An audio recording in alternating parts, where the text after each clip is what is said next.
Hello farmers, I'm Amina. I know this season you have worked extremely hard on your potato crop, and it is almost that time we have all been waiting for, the harvest time. We lose most of our yield because of poor harvesting and storage methods. Today, I'll take you through the proper steps involved in the harvesting and storage of your potatoes. Begin checking your tubers 75 days after planting. Once you are sure your crop is ready for harvesting, it's time to dehulm. Dehulming is the cutting of the upper part of the plant just above the soil line. Dehulming should be done 10 to 15 days before the intended harvest day. When the weather is warm, harvesting can be done 10 days after dehulming. But when it is wet, harvesting should be done 15 to 20 days after dehulming to allow the potato skin to thicken, which in turn protects the tubers from injury during handling and transport, as well as from post-harvest diseases.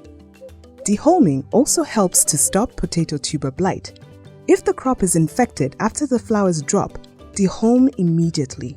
Potatoes that are infected with late blight will rot in storage.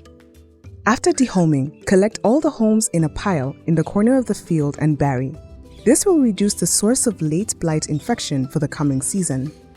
It is best to harvest in clear, sunny weather because sunshine helps tubers to harden and dry more quickly. This makes it easy to remove excess soil from potato skins and also reduces the risk of tuber rotting during storage. Potatoes can be harvested directly by hand using a hoe or djembe or mechanized lifting. Harvesting by hand takes longer and is more labor-intensive, but will reduce tuber damages. Using a hoe is less time-consuming and labor-intensive, but some tubers will be damaged in the process. Mechanized harvesting, on the other hand, is expensive but saves time and also reduces tuber damage. After harvesting, collect any leftover tubers which could grow as volunteers in the next cropping season. Now that we are done with harvesting, it is time to sort our potatoes for storage. Only store good quality potatoes. Any rotten, disease-infested, or damaged potato tubers should be destroyed. Burn harvest remnants away from your farm to avoid contamination. Fumigate the storage area before storing your potatoes. This will help eliminate any lingering diseases. There are different ways of storing seed and wear potatoes. Always keep the wear potatoes in a dark room to slow down sprouting. Monitor the stored potatoes regularly, removing all the rotten potatoes and those adjacent to them. Be sure to disinfect the area where you find rotten tubers. Wear potato can be kept in crates, in bulk, or bags inside the store. Crate storage allows for tracing the different harvest lots and limits the spread of tuber rot. It is suitable for long-term storage. Bulk storage is practiced when there is a low risk of rotten potatoes creating a rotten nest in the piles. The height of the piles can go up to 2 meters. It is suitable for medium-term storage.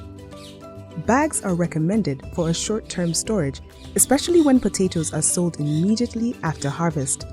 Only store good quality potatoes in bags since a rotten potato in the bag can cause the remaining potatoes to rot quickly.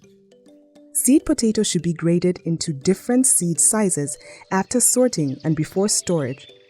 There are 2 grading schemes commonly used. Size 1 includes tuber of between 28 to 45 millimeters in diameter, and size 2 includes 46 to 55 millimeters in diameter. For seed storage, diffused light stores, also known as DLS, is recommended. DLS is a low-cost seed potato storage technique that maintains the seed potato quality and promotes sprouting. They can be constructed out of locally available materials. A DLS facilitates the exposure of thin layers of seed potato to diffused indirect light and ventilation that allows for even and well-timed sprouting before planting. Good ventilation provides tubers with sufficient air to remain healthy. Arrange potatoes in a thin layer on the shelves so that each tuber receives sufficient diffused light to induce short, stout, and colored sprouts. Label the different seed grades to avoid mix-ups. DLS stores should be protected with insect-proof netting to prevent virus transmission by aphids. Always remember that stored potatoes require frequent inspections. Regularly check and remove rotting tubers. Also check for pests such as aphids and tuber moths that may destroy tubers and spread diseases in and outside the storage area. I hope this information will help you protect your harvest.